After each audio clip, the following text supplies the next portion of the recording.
Okay, trying to get as much light as I possibly can. I'm gonna try to make this kind of quick because I want to get all the thoughts out. So, this video is called Gemini Knowledge, the Art of Not Giving a Fuck. Okay, my bad. The art, that's low key some Gemini energy right now, distracted. But, anyways, the art of not giving a fuck. Constantly distracted with thoughts and feelings. Let's kind of get the essence of that energy. Somebody who you could tell doesn't give ooh, or they might be a little careless. You might see them with tendencies of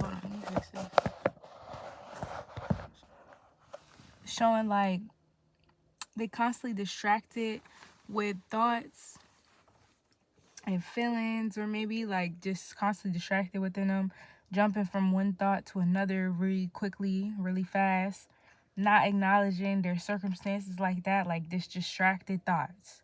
Like that's how you can kind of acknowledge somebody, and it could play out in different ways. But like you could tell when somebody's just a little bit, they're not really overly concerned with things in their environment. Like they kind of just have their own like way. You could tell they kind of don't give a fuck.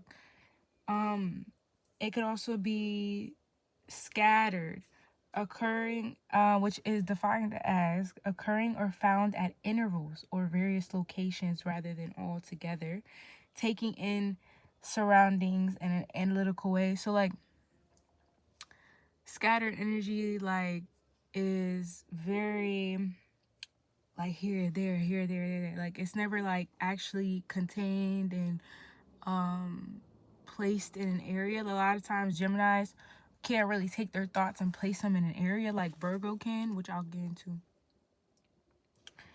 Taking in their surrounding. So Mercury, this is literally mercurial energy that you could tap into to help you if you have like a problem, or like I won't even explain it like that, like because you have to choose your words carefully. But like if this is like the art of not giving a fuck in the Gemini way, because all signs do this in their own way. But my perspective of me analyzing this is my scientific way of seeing it. So I feel like they do this, they're Mercury, like there's multiple things on their mind. They're mutable air, like they're able to like at all at once. So that's like the scattered energy. Let me redefine that. Occurring and found at intervals or various locations rather than all together. Then we blend that with the Mercury and how that occurs. Mercury like is the mental state, your communication, your thoughts, and how you're intellectualizing things and analyzing. That Gemini energy, the masculine version of Mercury, multiple things on their fucking mind all at once. They're multitaskers. They're the multitaskers.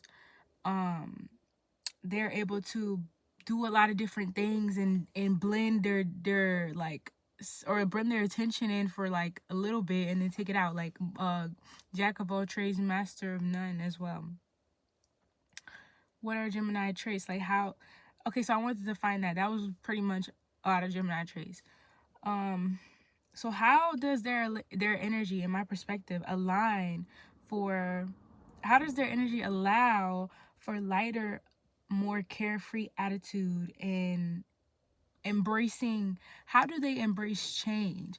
Okay, let's take a look at their mutable energy. Let's take a look at the art that they actually can play out when they do get into that mutable energy, right? So we got the three air signs: Gemini, Libra, Aquarius, in that order: the third house, seventh house, 11th house. Air signs, they like communicating in general. In general, air energy is communication, dealing with people as well, our thoughts and how we are relating to others. When we get into Gemini energy, but fuck Gemini, air signs as a whole like communicating, and not only do they like communicating with others, like what am I doing, my Libra ass? I'm in the car talking to myself for real, like I'm talking to the phone. But basically what I'm trying to say is they like communicating with themselves regardless, and they don't really need others to communicate anyways with. Like that's not really needed. The energy of it is just expressing like their thoughts for real. And when we tap into that Gemini energy, where Gemini is looking at the curiosity in life, they don't like to stay stuck on one thing for too long, and they get bored very easily. They need like some source of entertainment. Third house, the entertainment, which could also be the fifth house, but like they need some type of like habit type of thing, or they need like they get bored easily. Like they need some type of curiosity, to something to spark their intellectual mind, to keep them stimulated. Like Mercury, what is curiosity? A strong desire to know or learn something. So these people need to like stay mentally stimulated. So they carry that, they're easily able to carry that energy of like being aloof and not giving a fuck. This is why people think Geminis are two-faced. Like they just easily don't give a fuck, because they really, honestly, they can't sometimes, because of how many fucking thoughts are going on in their head, and how much they can't really focus on one to begin with to give a fuck about it enough. You get what I'm saying? So boredom. What is boredom? Lack of interest or concern. Like Gemini moves so quickly, their thoughts move so quick. You have to be able to maintain or catch their like their attention for real.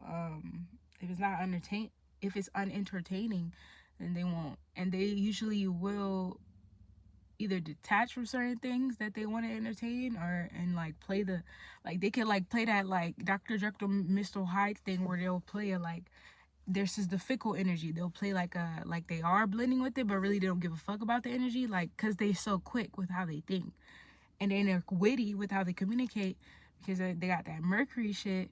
So on top of that, like they're just able to swiftly, like, it's that mutability, like they're able to mold themselves between thoughts and different spaces that they're trying to entertain to, so entertain to provide with amusement or enjoyment. Also give attention or construct to, or wait, no, give attention to an idea or concentration, I think that's what it said, to an idea, suggestion, or feeling. So like, let's get to the difference real quick. I want to point out Virgo and the feminine nature, because this made me think about how like Virgos have this issue with, well, I think a lot of Virgos have a problem with letting go, even down to their opposite sign being Pisces, and them literally dealing with emotion and transcending emotions and letting go and sacrificing. And then their opposite sign is like, has this energy I'm picking up and noticing, like they hold on to a lot of things, and they tend to do that like with their thoughts, or like things that they think to be true. Like I remember, I need to find this video, but it was like an old ass video I made in like 2021, talking about how Virgos, when they can't get over somebody, or like the reason why a Virgo might be stuck on somebody is because, or stuck on a situation even, is because they're so they're so caught up in internalizing these thoughts about the mistake and what went wrong, and analyzing the ins and outs, and intellectualizing like their intellectual, what the fuck is this card doing? But intellectualizing their mistakes, or what they did, like in the like actual realm. It's hard for them to keep themselves light within the thoughts. And I was thinking, it made me think about how Virgo is the feminine side of Mercury. And femininity, what is femininity? Like it holds on to things, it contains, it's the womb, like energy, like, so it holds on to thoughts, like it will actually contain a thought and make it real, or like apply it to reality and make sense of it within reality. And it could maybe have plenty different ways of doing that, because it's also mutable, but they're less fluid. It's still quick with their thinking, but I mean, sorry, it's less externally fluid. It's more like internal. Gemini, being the masculine, it pushes out and it likes to omit. So it will omit that mercurial and quick-witted, like inquisitive, like it will be more comfortable with allowing those things to change outwardly, and like actually go through experiences that allow them to like actually see how they can be mutable within their thinking. So Mercury, thinking, analyzing, communicating.